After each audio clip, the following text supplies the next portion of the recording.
Well, first, I'd like to say that Outdoor Play Canada, our offices are in Ottawa on the Algonquin Anishinaabe unceded, unsurrendered territories. I'm currently in Lake Louise, and I don't know the land, and so, um, but I will look that up as soon as we finish this. It's a good reminder. Um, Before we get started, today is Take Me Outside Day. Today's the official day. And so we have with us here Rachel, who is just going to say a couple of words about that. Yeah, hi everybody. Thanks for joining us this evening. As Louise mentioned, today is Take Me Outside Day. And so this week has been a full week of activities and sessions and connecting to the outdoors. And this year for Take Me Outside Week, we've had more than 500,000 educators and learners sign up to participate in this week, all with the intention of raising awareness about the importance of outdoor learning, and learning that's happening outside. Take Me Outside Week is our largest initiative really directed at engaging educators and learners in outdoor learning. We also offer additional programming and professional development opportunities throughout the school year. If you're not familiar with Take Me Outside, I highly encourage you to check out some of our offerings. And everything that we do is really rooted in supporting educators and taking learning beyond the four walls, which connects perfectly to what we're going to be talking about tonight. I did want to share one special upcoming opportunity that we have. It's our outdoor play and learning course for early years. Registration is open for it now. The course itself is launching on November 3rd. It's a 30-hour asynchronous course. It's completely online. And it's really designed for earlier educators working with learners ages 0 to 6. And in it, you'll learn how to integrate outdoor play and learning into your practice using effective strategies and resources. We're really excited to be able to bring this into the world as it's one of our most biggest requests with the K-12 course that we already have is, do we have something for early years? And so we're really excited that we're able to work with amazing partners to put this together, and be offering it this fall. So if you have any questions, feel free to reach out to us at info@takemeoutside.ca. I can put our email in the chat. And yeah, and hopefully we will see you at a future offering or course. Thanks so much for inviting me and letting me be a part of tonight. Thanks so much, Rachel. You also gave me a moment to look up what the traditional territories are. So I'm currently in Lake Louise on the traditional Treaty 7 territory of the Stoney Nakoda Nations, the Blackfoot Confederacy, and the Tsuut'ina First Nation. It has also been a shared and spiritual territory of the Tunaksa, the Sequapemk Mountain Cree, and the Métis people. Apologies if I mispronounce some of those things. I think something that really always stands out to me when I'm in sort of the Rocky Mountain area, that it's often not just a territory of one group, but of many. And it sort of should come as no surprise because everyone comes here and is in full awe of the spirituality and the beauty of these spaces. And so, um, anyway, just very honored to be a guest in this space today. Okay, and with that, back to the 2025 position statement on active outdoor play. This was launched on September 25th, 2025 in Ottawa, Ontario at the Breath of Fresh Air Summit. And I'm going to take about the next 40 minutes or so to go through a little bit of a background of why we started this project, what was involved, what is the position statement, what are the evidence pieces that were used to inform it, and really extending to think about how, in your role as early child educators and as outdoor educators, how might the different components of this position statement apply to your work. Um, Though I'm the one that's presenting today, this project was a true team effort. And so it was my great honor to work on this with Dr. Mark Tremblay and Dr. Yun Young Lee. The three of us were a dynamic trio leading the charge. We also had an international leadership team. The names of all those individuals are there, in addition to a 143-person steering committee with representation across every continent, and 32 countries. So this was no small feat. I have the honor of being able to present today, but I want to recognize all those that really put in the legwork to get us to where we are today. So, a little bit of a history lesson, history exploration.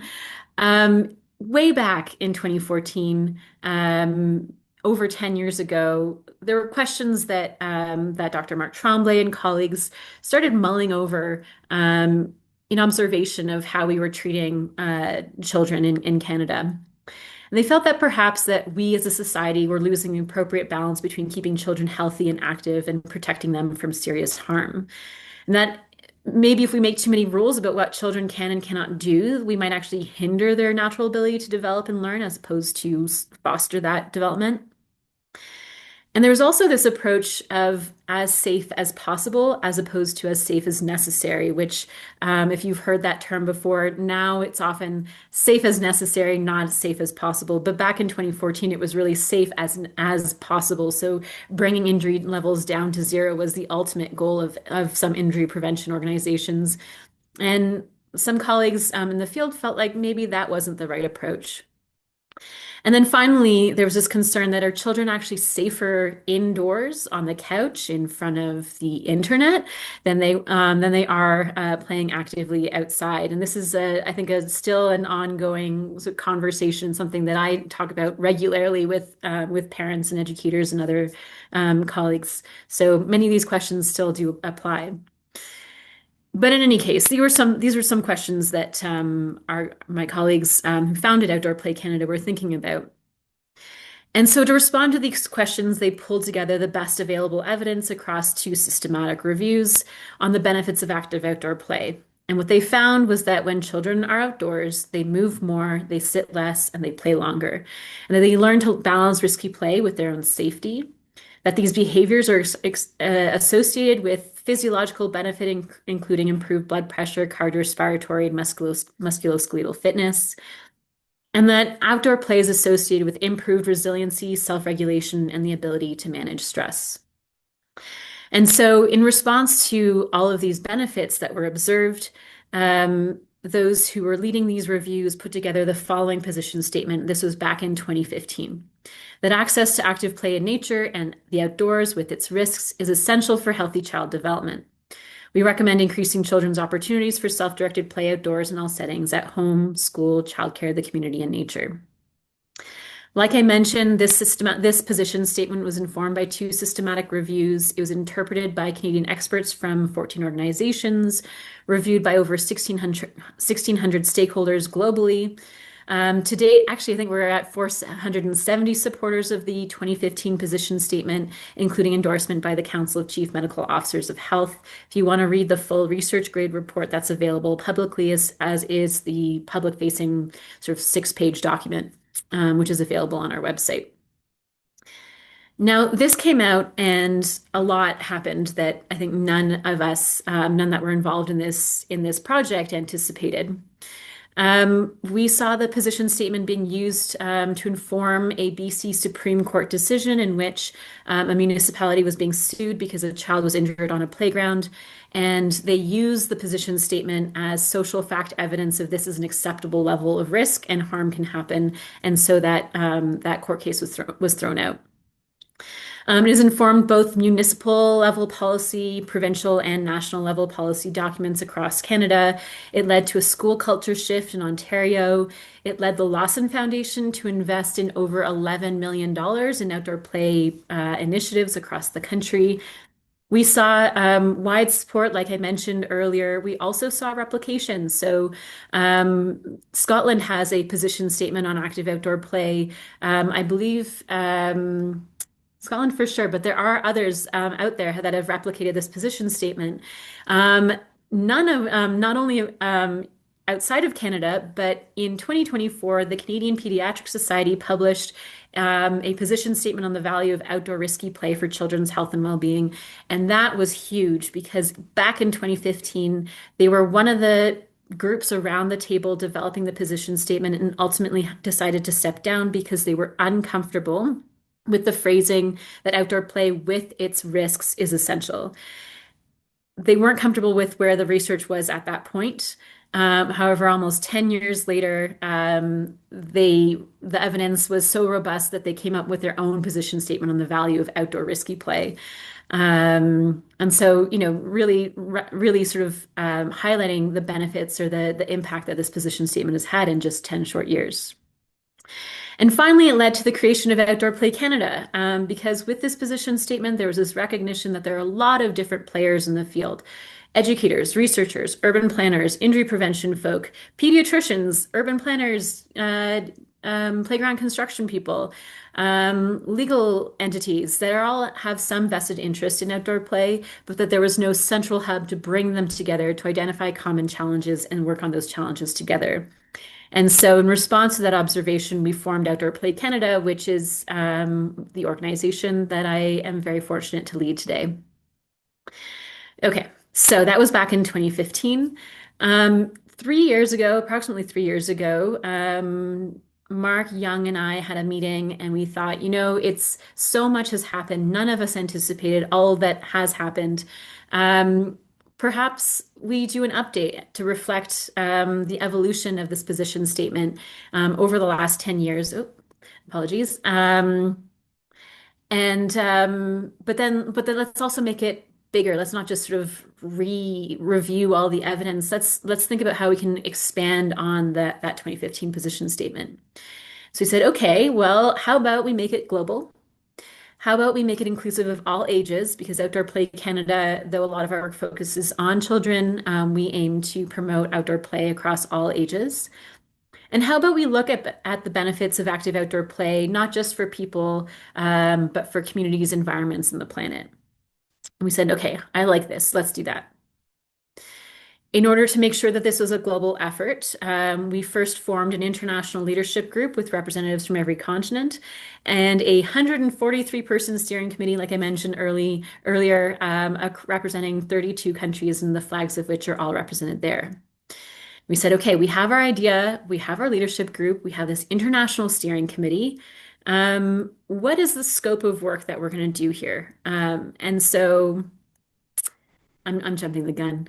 Um, we were able to, I should mention, we were able to form this international steering committee and this leadership group fairly quickly, in no small part because there's an international arm of Outdoor Play Canada, which is called PlatoNet, which stands for Play, Learn, and Teach Outdoors Network, which is a global network of thought leaders interested in advancing research and practice related to outdoor play, learning, and teaching. We have over 700 members from 61 countries. And so we had this robust group already that we turned to and said, do you want to join us? Do you want to get involved in this project? And 143 of them said yes. So that felt like a pretty good success rate. This is also a shameless plug to come join us. If you want to join the network, you just essentially add your name and your email, and then you are added to our list. And when projects come up, we email you. We also send you a quarterly newsletter so that you're aware of everything that's going on with Outdoor Play Canada, as well as international colleagues. So we always invite those around the world to share the latest research, projects, reports, that kind of thing. And so you can find that information on our website. Okay, so we formed our international steering committee through PlatoNet, 143 individuals across 32 countries.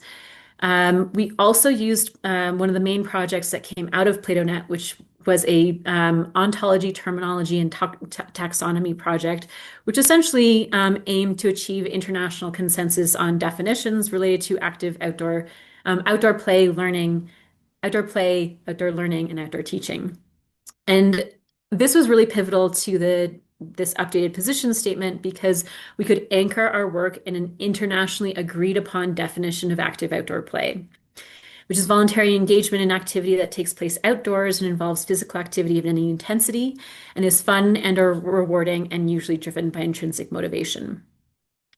Now, something that that is sort of note with this definition, there's some sequelae here. So fun and or rewarding, usually driven by intrinsic motivation. You'll notice that age is not mentioned here because again, we feel that play doesn't end when you stop being a child. And those pieces, fun and or rewarding, usually driven by intrinsic motivation, those pieces are really key to ensuring that this definition is inclusive of all ages. Because maybe play for a child is primarily just jumping in the puddles for the sake of it, although I would argue some adults love doing that too. But maybe outdoor play for adults has a little bit less of that fun, a little bit more of that rewarding aspect. I biked from Banff to Canmore, and back, and it was hard, but it was rewarding, and I thought it was really fun, and I considered myself playing. And so, we sort of need to rethink, if we're going to rethink and think about outdoor play as inclusive of all ages, this definition allows for that. Okay. We have our international leadership group, we have our steering committee, we have our definition of active outdoor play. We're all set up to start this project. The next thing we wanted to do was figure out the scope of work that we wanted to explore because we suddenly realized if we didn't do that, this project could really get out of hand and think about all the millions of different ways that active outdoor play connects to the health of people, communities, the environment, and the planet. So what we did was we conducted an environmental scan to identify projects, reports, conferences, initiatives from as far back as we could find related to active outdoor play. We conducted a text mining analysis, which is essentially looking at what kinds of clusters of words in the academic literature are connected to active outdoor play, and identified some common themes there. All of our steering committee members had to submit a statement or an expression of interest in order to join our steering committee. And so we scanned and combed through all of those expressions of interest, all 143, to see what were the main themes that those in this group were expressing interest in relation to active outdoor play. Where were their areas of interest? Where were their areas of expertise? And then we also conducted a linked network analysis to identify what sectors are involved in this work. So really identifying, so what are those different groups? Is it just physical activity? Is it just education? Is it beyond that? And so we pulled themes across these four different projects. This is essentially not even, this is before we even got started on this project. We led these three sort of sub projects, identified main themes across all of them, and put them together in an initial draft conceptual framework to guide this work. And so this is what our initial draft looked like. We sent it over to our steering committee and we asked them, what do you think? Is there anything missing? Is there anything that doesn't fit well? Does anything need to be rewarded? Is this design accessible? Let us know, what do you think? We had 90% agreement, which is a really high level of agreement on this conceptual framework, but quite a few comments, 87 comments, and comments that were requesting pretty substantial changes. So we incorporated all of those changes, and we landed on this conceptual framework. And there was it really sort of, we made sure that we adhered to all of those comments and incorporated them appropriately. And we said, okay, so this is the scope of the work we're going to use to inform this updated position statement. So here's the conceptual framework a little bit bigger. We identified 9 main themes on the relationship between active outdoor play and education and learning, movement behaviors, health and well-being, One Health, nature and the environment, human rights and policy, community connections and partnerships, social capital, and finally, emerging areas. And we kept that theme of emerging areas because just like in 2015, we would never have known or thought about the connections between active outdoor play and One Health, for example. And here we are 10 years later, looking at all of these different themes. And so we wanted to leave that piece in recognizing that there's probably and hopefully more to explore with outdoor play.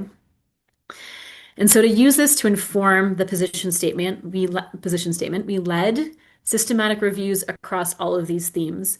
A total of 12 reviews, a combination of systematic, umbrella, and scoping reviews. If you're not familiar with systematic reviews, one systematic review will often take at minimum a year. It can be an entire master's thesis project. Essentially, you pull together all of the evidence across all of the internet or academic evidence on a topic. You sort of have to comb through all the stuff that's not related. You distill it down to all of those that are most related and try to identify some common observations and findings. We did that 12 times, not myself solely amongst that 143 person group, thankfully, but a huge amount of evidence exploring these different themes in relation to active outdoor play. we felt like maybe that wasn't enough evidence for some reason. And so we also decided to lead six geographic regional reviews to explore the state of research, leadership, policy, and culture surrounding active outdoor play. And we divide this up according to the six UN geographic regions of Africa, Asia, Europe, Latin America, and the Caribbean, Northern America, and Oceania. And so each of our international leadership group members from these different UN regions led these geographic regional reviews. So now we're up to 18 reviews informing this work. In December of 2024, this is our leadership group. I think we're missing one person, Lerge Meigen from Denmark. But this international leadership group came together in Seoul, South Korea. That's where Young was completing their fellowship at Yonsei University. We reviewed all of the material across those 18 reviews, encompassing those 9 conceptual themes, and we debated, we argued, and we discussed, and we came up with a first draft of the 2025 position statement on active outdoor play. So we put together this initial draft, and we did very similar to what we did with the conceptual framework. We went back to our international steering committee and we said, what do you think? Does this sound okay? Is there anything missing? Does anything not sit well? Let us know. We had pretty high levels of agreement, 95% agreement. Again, a huge number of comments, 86 comments, substantial enough that we made quite a few changes to that initial draft. And so we incorporated all that feedback into the draft and we went back to the steering committee. We said, okay, we made all these changes. What do you think? Is this sitting well? Did we capture what you were asking us to do appropriately? Is there anything else that's missing? And at that point, we had 99% agreement and 75 comments. But the comments at that point, for the most part, were really like, this is great, and we can't wait to see the final position statement, or here's a typo, but fairly cosmetic changes. And we said, okay, now we're ready to actually send this out into the broader world. So we went back to our steering committee and we said, respond respond to the survey. Let us know what you think. We've made these changes, but now can you send it to all of your colleagues so that we truly make this an international consensus project? And so this was sent out to, I don't know, thousands of emails. And in response, we had 269 comments. The outdoor play sector globally is an engaged group. Normally, I can't think of any other survey I've ever conducted that has gotten that many comments. But a huge number of comments, but a very, very high level of agreement. We incorporated those comments and we came up with the final position statement on active outdoor play. And like I mentioned at the beginning, we launched that at the Breath of Fresh Air Summit on September 25th under the great big tent. And that's my colleague Young presenting the position statement and a few other photos from the Breath of Fresh Air Summit. It happens every other year. So if you're like, oh, I wish I could go that next year, you can't go next year, but you can go in 2027.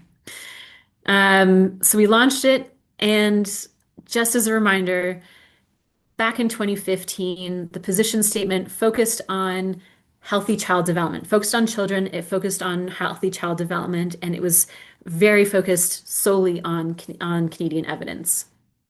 This time around, we aim to make it global in scope, inclusive of all ages, and broadened to exploring the benefits of active outdoor play for people, communities, the environment, and the planet. And I think we accomplished that.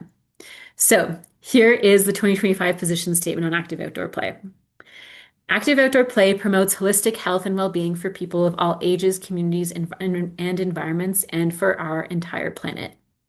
It is critical given the multiple global challenges we face today, such as social and health inequities, climate change, and digital addiction. Together, as a collective of the outdoor play sector, we recommend increasing opportunities for active outdoor play in all settings where people live, learn, work, and play. To achieve this, it is important to collaborate across sectors, settings, and societies to preserve, promote, and value equitable access to active play outdoors and in nature. So here it is. Maybe you've already seen this, but this was where we finally landed. To make sure that this was truly a global effort, we translated the position statement into all six UN official languages, and we've been working with colleagues to translate them into the position statement into other languages. So on this list here, we also have Brazilian Portuguese because that was one of our leadership group members. She speaks Brazilian Portuguese. And so this is sort of just to let you know that it's available in now six, I guess seven languages. We're actively translating it into Japanese, Korean, Polish, Slovenian, Slovakian. Um, I'm sure I'm missing some. But if there is a language that you speak that you would like to see the position statement in, please reach out to us. We would love to work with you to have this translated and available publicly on our website. Um, in addition to that main position statement, we came up with eight evidence statements in support and sort of really condensing down all of those 18 reviews into eight main evidence statements that supported that main position statement. And so, in addition to the position statement, in support of it, we identified that active outdoor play helps us move more, play longer, and sleep better, that it catalyzes sustaining health and well-being, it promotes confidence naturally, it offers a pathway to a happier, healthier planet, it builds climate resilience and stewardship for a sustainable future, it connects communities, it facilitates diverse learning opportunities, and reduces excess indoor time. I'm going to dive into each of these a little bit and how this relates to early child education. So the first one, active outdoor play helps us move more, play longer, and sleep better. This is intentionally very similar to, excuse me, the original 2015 position statement and built upon it a little bit more.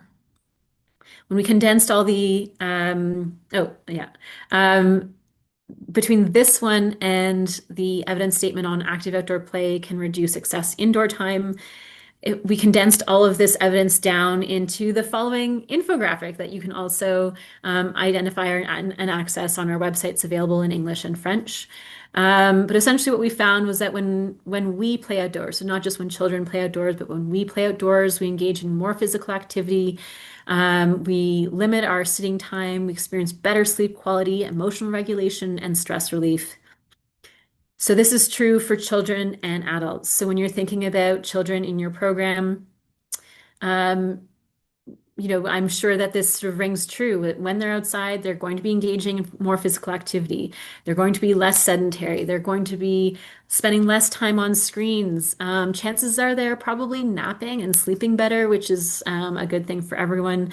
But the same is true for you as early childhood educators or as educators across ages. I bet you're moving more. I bet you're sitting less. I bet you're sleeping better. If you were thinking about that, that was probably the case. Here is just some evidence to verify that feeling based on a huge amount of evidence. The, I guess, third evidence statement that active outdoor play is a catalyst for sustaining health and well-being. We condensed this down into the following infographic that when we play outdoors, we experience enhanced overall health and well-being.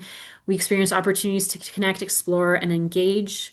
Overall active outdoor play provides us with greater health benefits compared to nature or physical activity alone.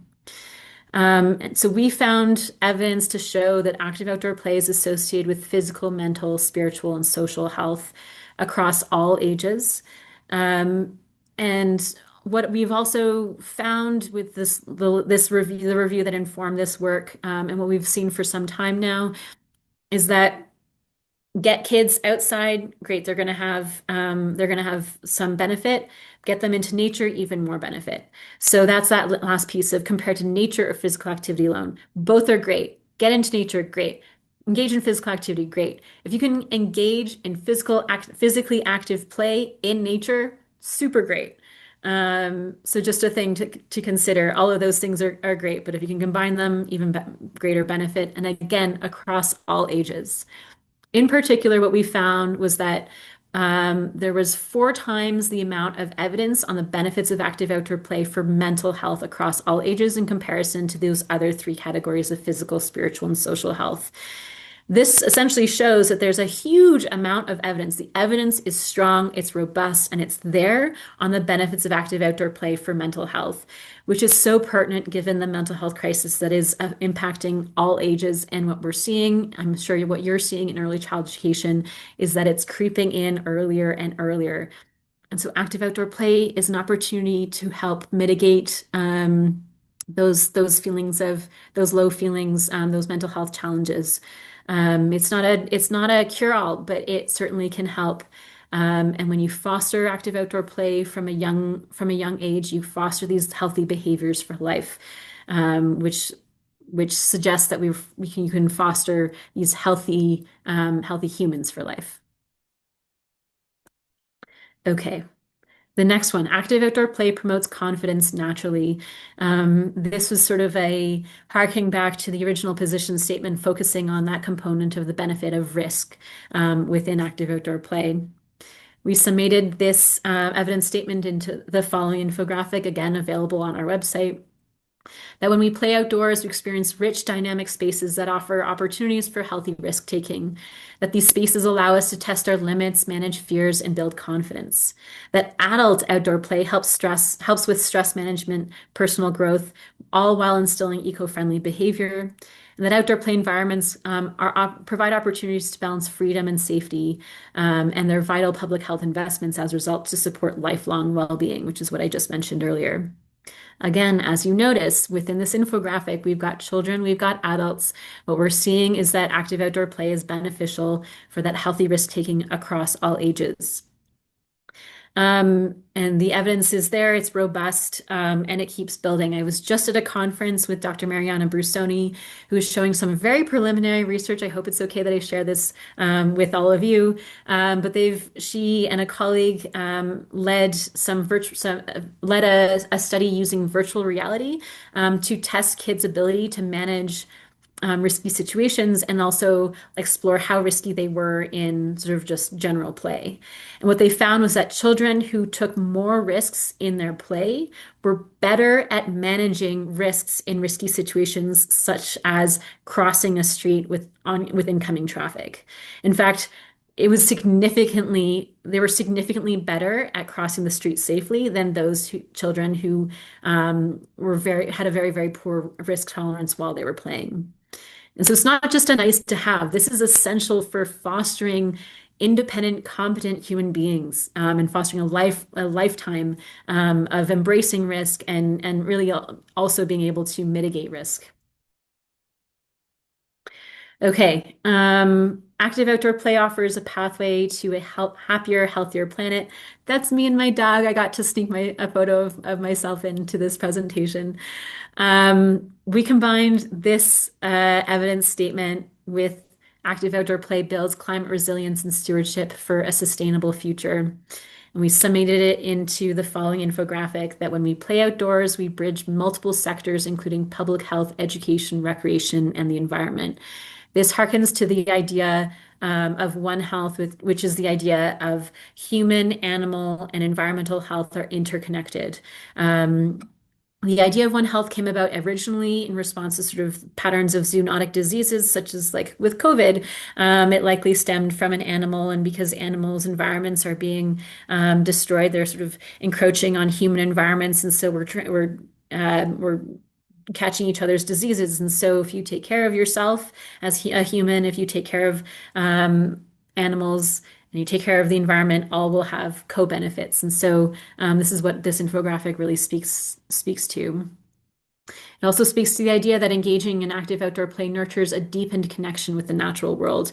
We actually found evidence of active outdoor play leading to stronger connections and lifelong behaviors lifetime pro-environmental behaviors, which can help build a foundation for climate resiliency and sustainable living, which is so important in our current state of the world.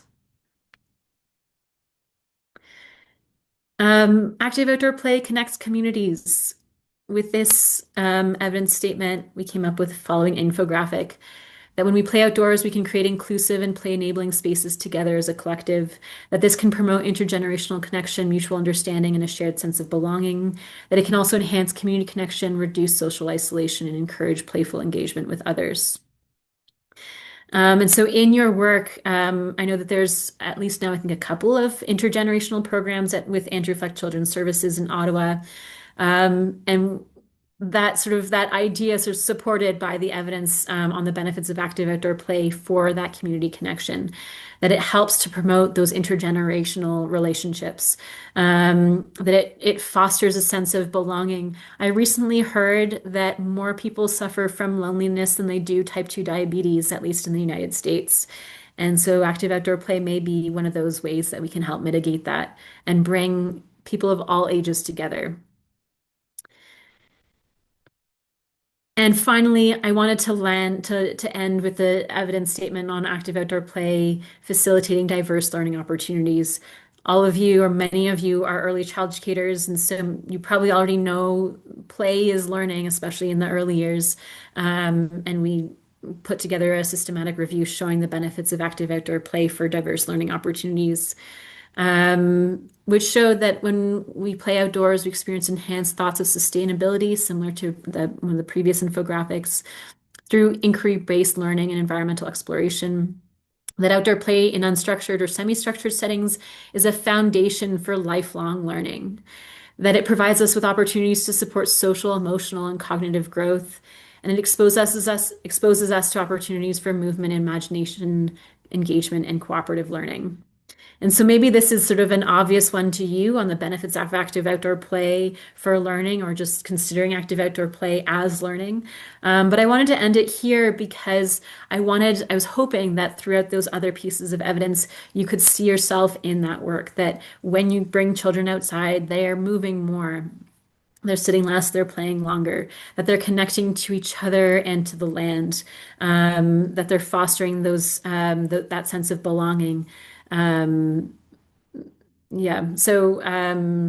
Anyway, so I was sort of, was this done on purpose? But if you're sort of wondering, is play good? Is it not good for learning? Of course it is. And we have, again, if you're sort of thinking that this was the case, we now have quite a bit of evidence to show that yes, that is the case.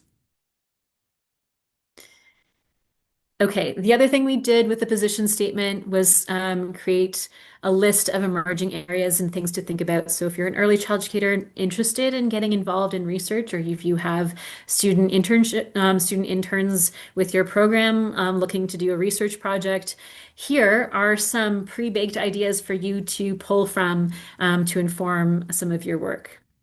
So, for example, can active outdoor play reshape adult movement patterns? Can it, and I've bolded the ones that I think are probably most pertinent to you, can it be a key ingredient for brain plasticity? Can schools, schoolyards, and early child education outside spaces be redesigned and reprogrammed as playgrounds for movement, creativity, and learning? And that last one I think is especially pertinent. With rising concerns about screen time anxiety and loneliness, could active outdoor play be a powerful antidote to the adverse effects of social media use? So all of these are in the position statement.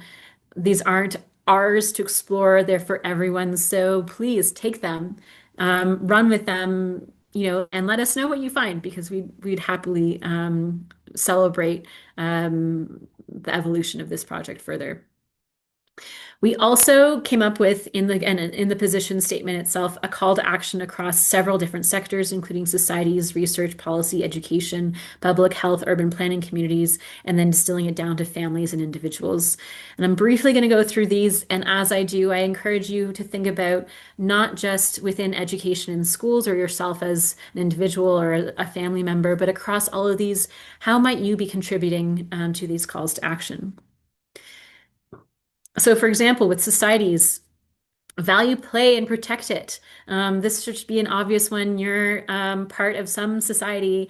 And so we encourage you to encourage a culture that values and prioritizes active outdoor play as part of daily life.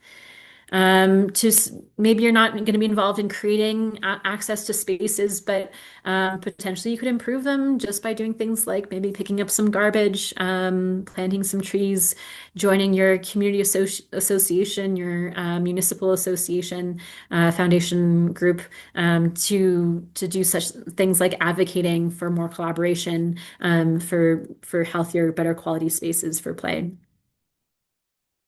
Research and surveillance, like I just mentioned, there's a long list of emerging areas that were, grab hold of any and all of them, or reach out to us if you want to learn how you might proceed with moving forward on some of those.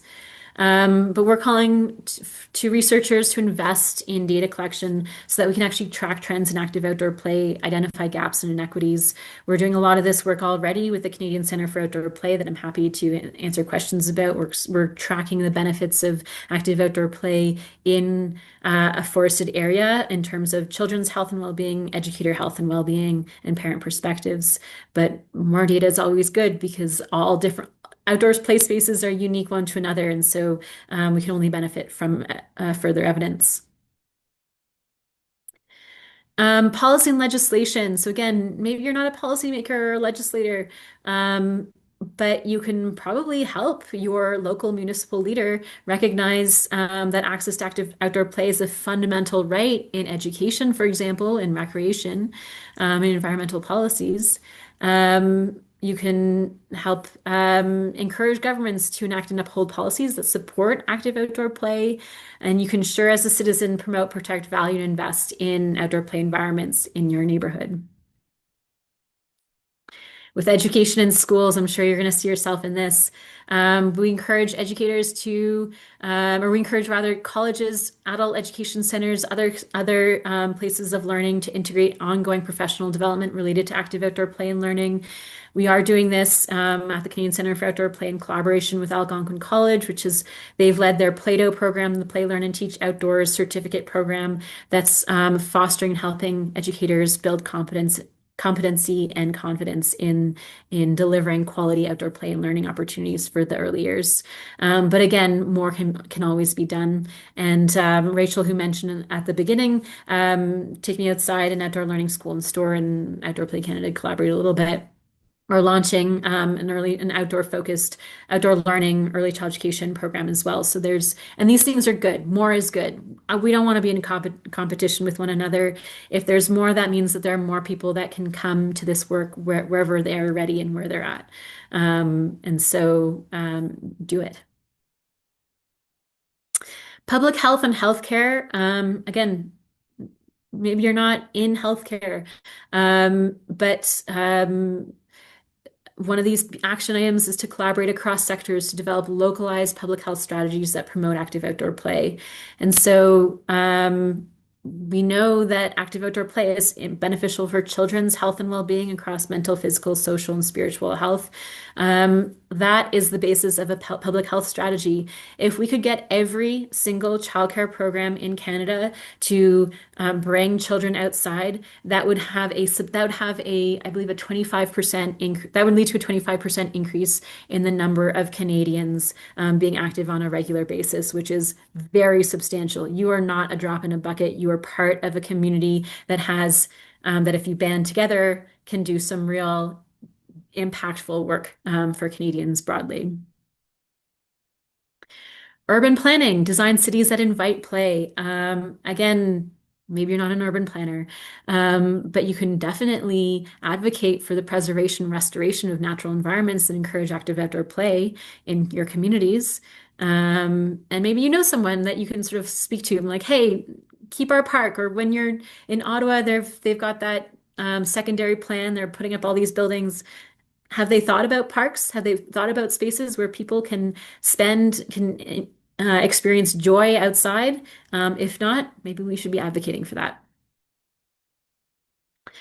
For communities, We encourage communities to support, promote, and build on campaigns that emphasize the importance of active outdoor play as a health promoting habit. We've seen this in these, as you can tell, a lot of these calls to action are intersectoral and overlap with each other, and that's intentional because we really feel like this is a whole of society thing to do. There's not just one thing that can be done in order to promote active outdoor play. We need to work together. And as families, if you have a family, if you're part of a family, we encourage you to play with your family. Model active outdoor play as a normative behavior in your neighborhood so others in your neighborhood, other families also get out to play on a regular and routine basis. And support one another in doing this by encouraging, facilitating, and engaging together. And finally, as individuals, get outside to play. When you're doing so, make sure that you're respectful, that are acting as respectful stewards of the outdoor environments where play happens. You can advocate, like I've sort of talked about in the previous action items, for equitable access and preservation of these spaces. And above and beyond, I mean, not, but I hope through it all, enjoy being outside because if you don't enjoy it, you're not going to care about it. If you're not going to care about it, you're not going to keep it safe. So in sum, with that position statement, we really felt that active outdoor play is essential. Not we felt. There's 18 reviews, lots of evidence to show that outdoor play is essential for our health, our communities, and our planet.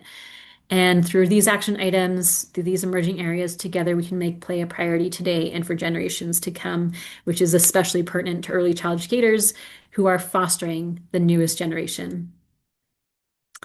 Um, a last couple of things. We have an open call to endorse the position statement.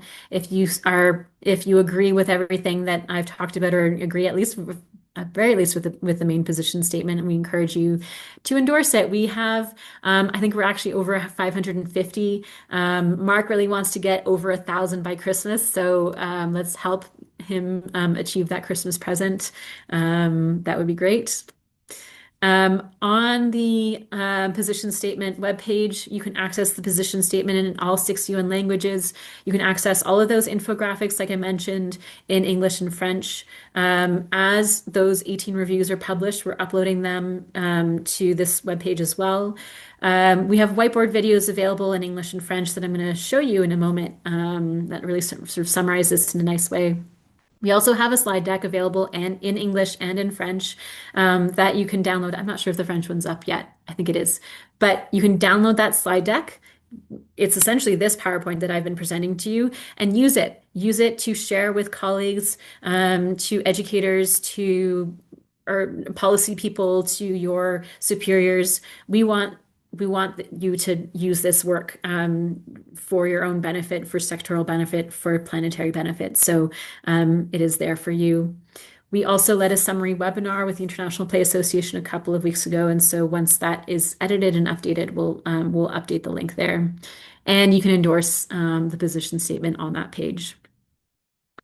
Okay, and so in sum, here's a cute little 3-minute whiteboard video that really sort of says everything I've said already, but in a nicer way and with audio from my colleague Ben. Outdoor play isn't just fun, it's essential for the health of our communities and environment. That's the focus of Outdoor Play Canada's 2025 position statement on active outdoor play.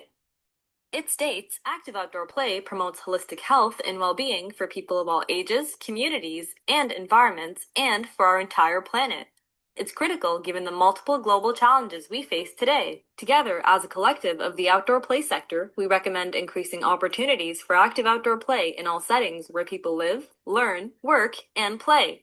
To achieve this, it's important to collaborate across sectors, settings, and societies to preserve, promote, and value equitable access to active play outdoors and in nature. Now let's take a closer look at why active outdoor play is so powerful. It helps us move more, play longer, and sleep better. Outdoor time boosts physical activity, reduces screen time, and improves rest. It's a catalyst for health and well-being. Outdoor play supports our physical, mental, social, and even spiritual health. It promotes confidence naturally. Taking on challenges and risks outdoors builds confidence, resilience, and problem-solving skills. It supports a healthier planet. Outdoor play fosters environmental care and connects health, recreation, and sustainability. It builds climate resilience. By adapting to changing conditions, we foster a generation of nature stewards and climate champions. It connects communities. Outdoor play brings people together, celebrates culture, and strengthens belonging. It facilitates diverse learning. Hands-on outdoor learning sparks collaboration and creativity, and it helps reduce excessive indoor time. Too much time inside is linked to sedentary behavior, screen use, and exposure to indoor pollutants. Outdoor play offers a healthier balance. The takeaway? Active outdoor play fuels healthier individuals, stronger communities, and a more sustainable world. Our new 2025 Position Statement on Active Outdoor Play builds on the impact of the 2015 Position Statement, a foundation that helped shape policy, programming, and a powerful movement around active outdoor play in Canada. Developed by over 200 global experts, the 2025 statement reflects more than a decade of scientific evidence. The 2025 Position Statement emphasizes active outdoor play as essential and calls for systems-level change. It includes 27 recommendations across policy, education, public health, and more to guide our collective movement forward. To read the full statement and explore actions you can take, including endorsing the statement, visit Outdoor Play Canada's website. No matter your role or background, you can help make outdoor play safe, inclusive, accessible, and a part of daily life. Because when outdoor play is the norm, it benefits individuals, communities, ecosystems, and our shared future. Thanks for joining us. Now let's get outside and play.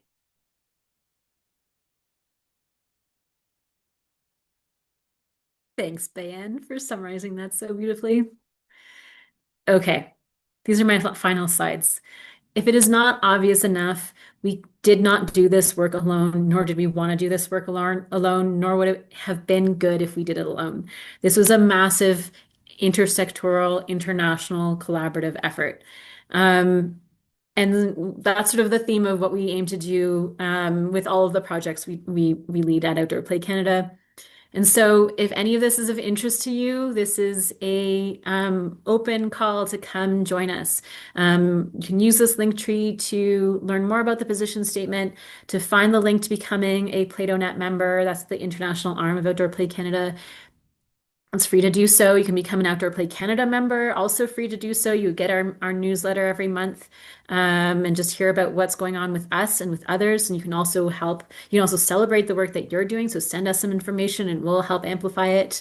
And then there's a few other resources there. So that link tree will go to our nationally agreed upon consensus framework on quality outdoor play and learning for the early years, educators teaching educators framework.